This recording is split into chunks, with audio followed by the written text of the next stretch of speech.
Hello and welcome to Monday Morning Meditation. Today we will continue with the subject of fear, and I'm going to read some excerpts from this wonderful book, Human Nature by Torkom Saraydarian, and I will be taking some wonderful passages from chapter 37 titled Fear. And then when we're done with a few seed thoughts, I'm going to lead us in a meditation, guided meditation from this book, New Dimensions in Healing, fantastic book. And this is from chapter 20, titled Recharging and Healing Meditation. We started this last week, and this week we will go to the second seed thought part, and it's a beautiful protective meditation. So let's look first at this fantastic topic, continuous topic on fear. Fear is everywhere, and we must learn how to become fearless and how to engage in our lives that we mitigate the causes of fear. And we'll talk about that a little bit later on in this program. So let me read first from page 355, this wonderful keynote. And if you look around the world today, you will see how true these words are. Torkom writes that every destructive work, okay, destructive means physically destructive, emotionally, mentally, and even psychically destructive work, where we discouraging work, for example, genocide, slaughter, or cruelty of any kind is based on fear. Okay, this is very important.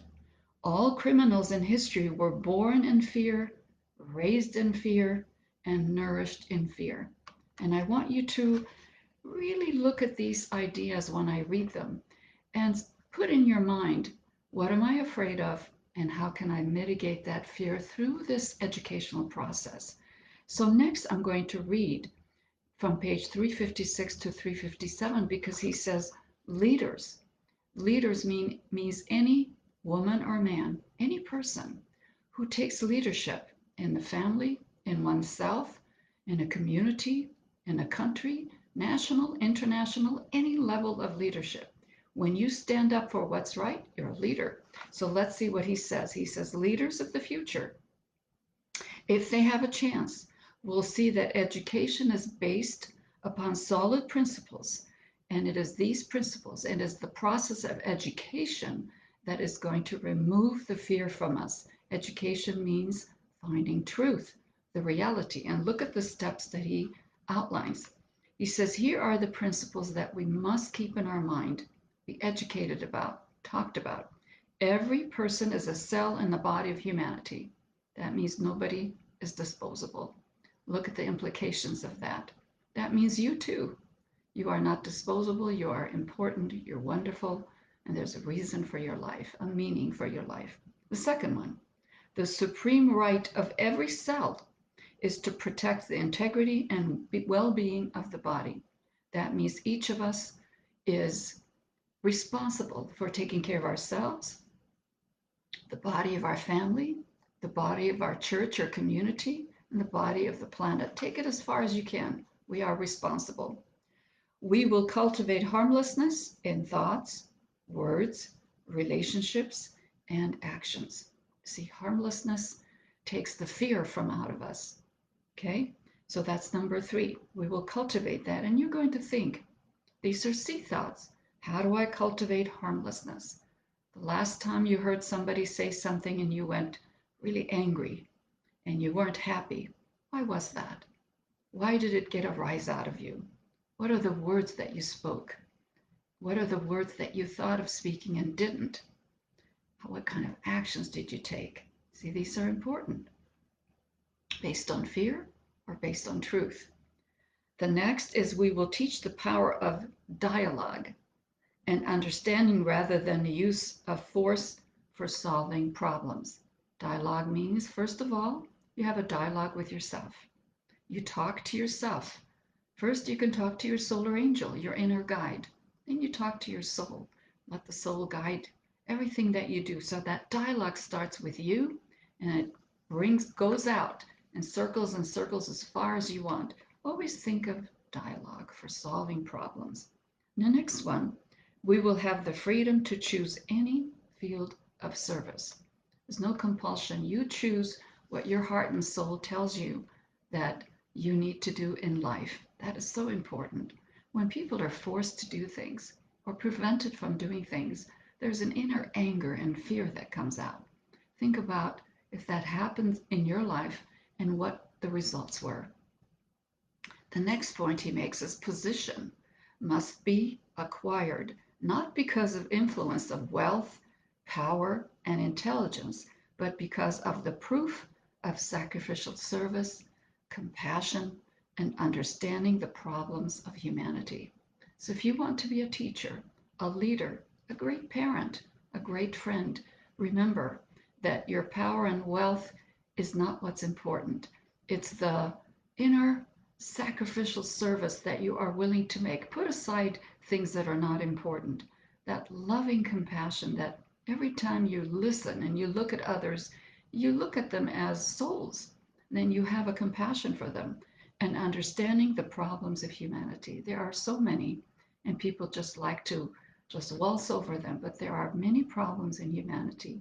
And when we understand them truly and have that idea that every person is one little cell in the body of humanity, our solutions will be much more obvious and humane.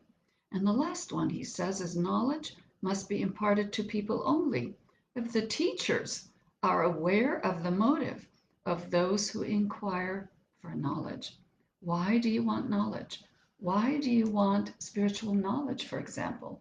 What kind of knowledge do you want? And remember that knowledge creates a sense of responsibility in you. So teachers have to be very, very aware of what they're teaching, when they're teaching, how much they're teaching, and just dumping information on people is not right. So you have to always understand if you are a teacher, what are you teaching and why? And if you are a seeker, what are you seeking and why? And how are you going to use that information? And how are you going to incorporate what you learn into the main theme that every human being is a cell in the body of humanity?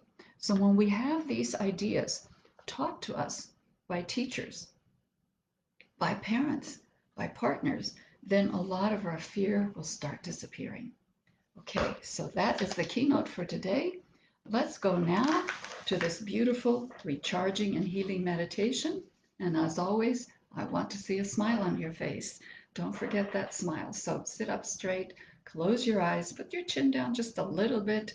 And if you are able, you could do the kneeling exercise, and that brings you relaxation, deep breathing. So always before you meditate, do relax so you're not in tension and fear as you do this exercise. So sit up again, put a smile on your face, and first align your physical, emotional, and mental bodies.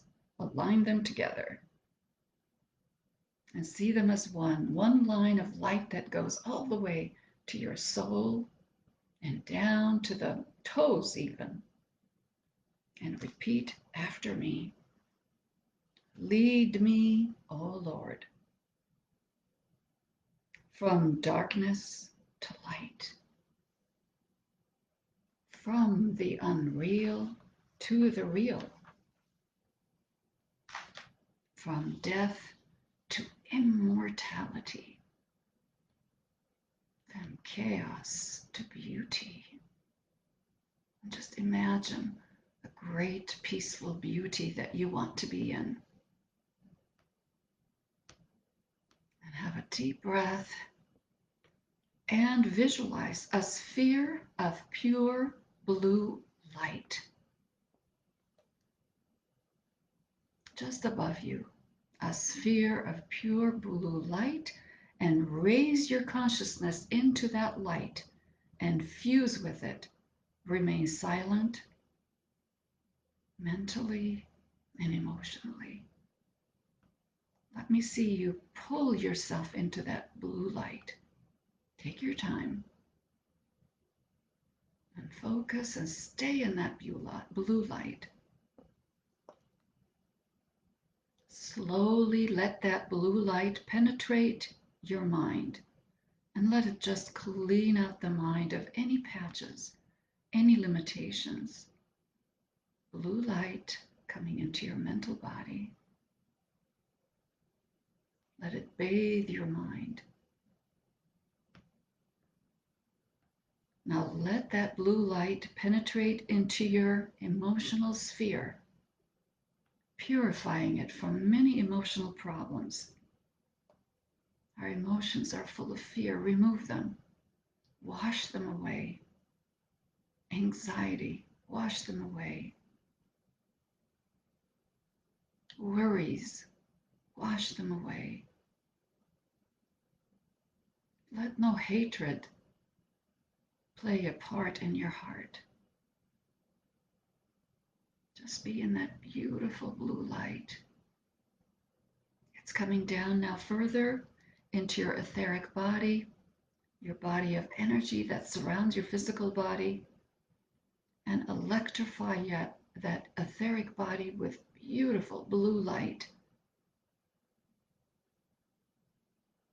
And as your etheric body gets energized, slowly that penetrates into your nervous system, your glandular system, the flow of all the fluids in your body.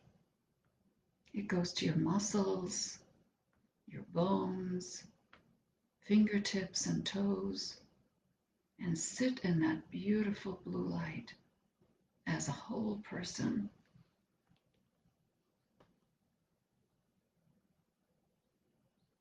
Now immediately visualize again the light of your solar angel flooding your whole personality and radiating out into the room, into your home, your office, wherever you are right now. Let that blue light expand, expand, expand. Don't forget that smile.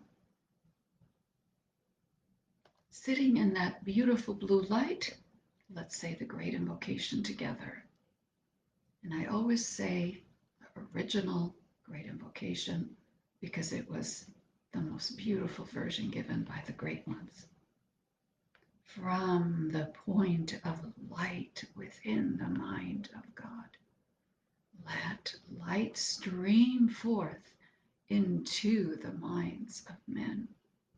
Let light descend on earth. Now see that beautiful light of the great ones filling humanity.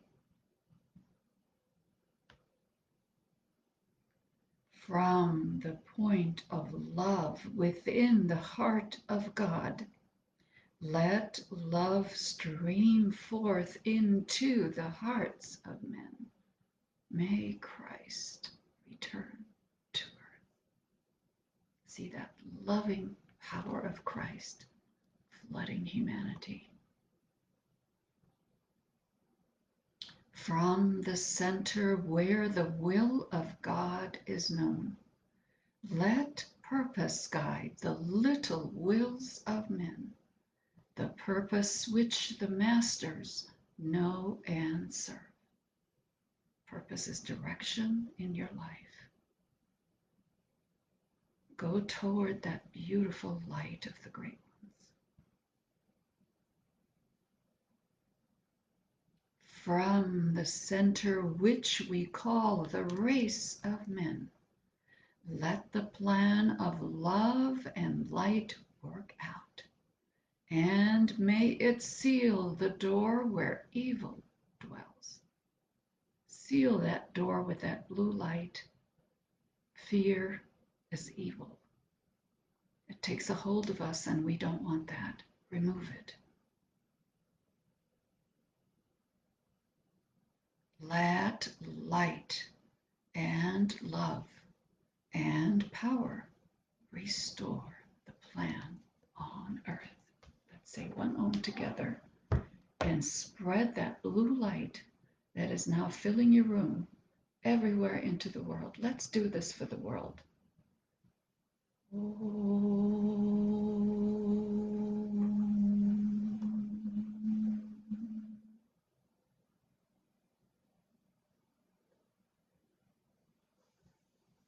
Thank you for joining me. If you like these classes, share them. When we share them, we spread the light. We spread fearlessness. We spread truth and love throughout the world.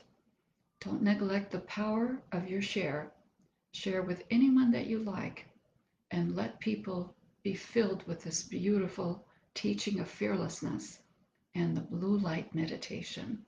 I hope you have a wonderful day, and I hope to see you again next time. Bye for now.